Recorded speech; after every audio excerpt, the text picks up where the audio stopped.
Mga master, ganito po ang assessment process para sa reclassification ng mga DepEd teachers. Ngayon, wala na po yung ERF na siya pong ginagamit dati kapag nagpapareclass ang isa pong guro. Goodbye ERF na po tayo. Dito na po tayo ngayon sa bagong assessment process para sa reclassification. Ito po ang pinaka-common na mode of promotion na mangyayari under the expanded career progression. So, unang-una po dyan ay mag-call up po ng applications ang inyo pong SDO, at mula po sa mga applicants ay titingnan kung yung qualification standards ba ay pasok ito pong si applicant, at kung qualified, then papasok po sa susunod na step. Pero kung hindi po qualified ay DQ talaga, no?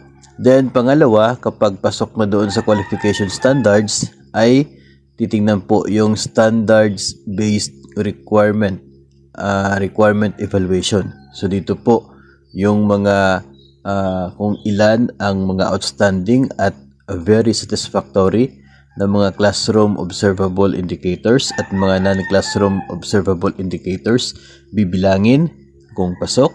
Isa pa yung requirement po na 1 year sa current position na meron pong IPCRF si applicant. Titingnan din po yon.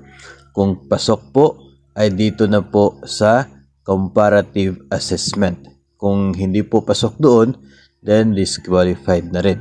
So dito po sa comparative assessment, gagamitin ang DepEd Order number 20 series of 2024. Una dyan, ito pong education training experience.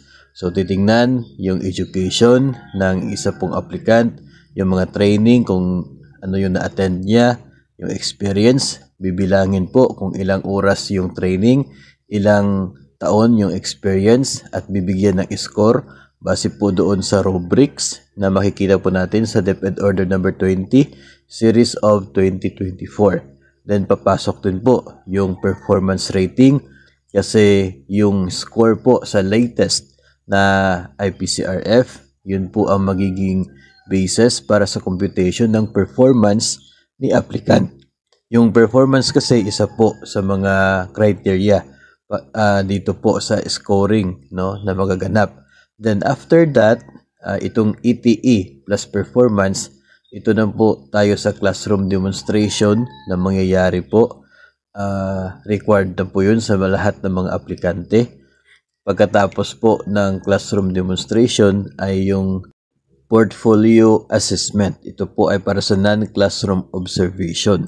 So ito pong portfolio assessment na yan, dalawa po yung mangyayari dyan. Una yung annotations ng mga indicators, mayroon pong 5 na indicators yan, depende po sa position na ina-applyan.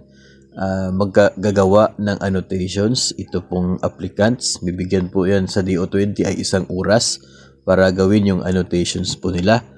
Tapos isa po ini-evaluate po yan yung score base po sa annotations, at isa pa po mangyayari dyan ay yung behavioral events interview. Magkakaroon po ng interview base po doon sa sinulat na annotations ni applicant. So parang i-confirm lang naman po yun ng mga HRMPSB members or subcommittee members kung ano po yung applicable. Kino-confirm kung yung naisulat sa annotations ay kung paano ba ginawa ni teacher. So parang doon po magbabase yung interview po niya. So ito po, itong galing po sa ETE, Education Training Experience, Performance Rating, Classroom Demonstration, at ito pong non-observable na ito, Portfolio Assessment, ay siya pong maging basihan ng score nito pong ating applicant for reclassification. Tapos kapag mayroon na po tayong score doon, ay ito pong tinatawag na yung career, ay yun na po yung parang ranking, kumbaga, base po sa score ng mga applicants. And base kasi doon sa mga score ng mga applicants, kung makikita, kung sino yung makakapasok for the reclassification. Yung nabanggit po before during the orientation ay meron pong mangyayaring cut-off na score, no? Dapat maabot mo yon para mo-qualify ka talaga for the reclassification. Tapos kapag qualified na, titingnan naman po, no, magdepende naman po sa budget ng inyo pong division, no, kung magkano po yung budget, kung hanggang saan doon sa listahan yung aabutin na kayang i-accommodate ng budget for the reclassification. So lalagyan po, no, ng mga check yung mga kayang i-accommodate sa budget, at sila po yung mauuna na isa-submit sa region at sa DBM for approval.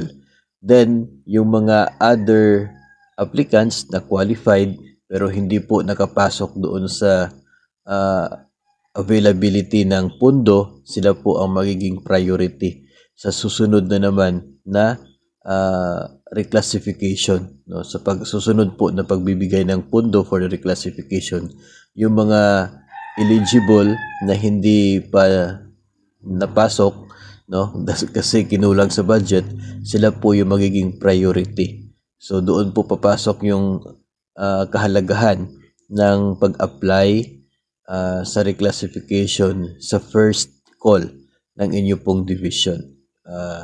Yun po, ganyan po yung mangyayari dito po sa bagong proseso ng reclassification para po sa mga public school teachers. As I said po kanina, ang reclassification ang magiging pinaka-common na paraan ng promotion ng mga public school teachers. Maliban po sa reclassification ay sa ngayon existing pa po yung natural vacancy kapag may nag-retire, namatay, nag-resign na teacher 2 up yung position po niya, magiging bakante yung kanyang position at applyan ng mga kasamahan for promotion. Then yun po yung sa natural vacancy, at yung another option yung reclassification. So mas mabuti po na mag-ipon na ng mga certificates, ng mga training na related sa target po ninyo na position, kasi yun po ay mahalaga. Ilang oras po, no, yung number of hours ang bibilangin po dito sa training, and kahit gaano po kadami yung training po ninyo, i-check po ninyo doon sa DO20 Series of 2024 kung ilang oras yung parang maximum para maabot mo yung 10 points para po sa training. So yun po yung pwede pong gawin. And also ay ihanda po yung sarili kapag kayo po ay nag-apply, dadaan po talaga kayo sa classroom demonstration at on po sa interview.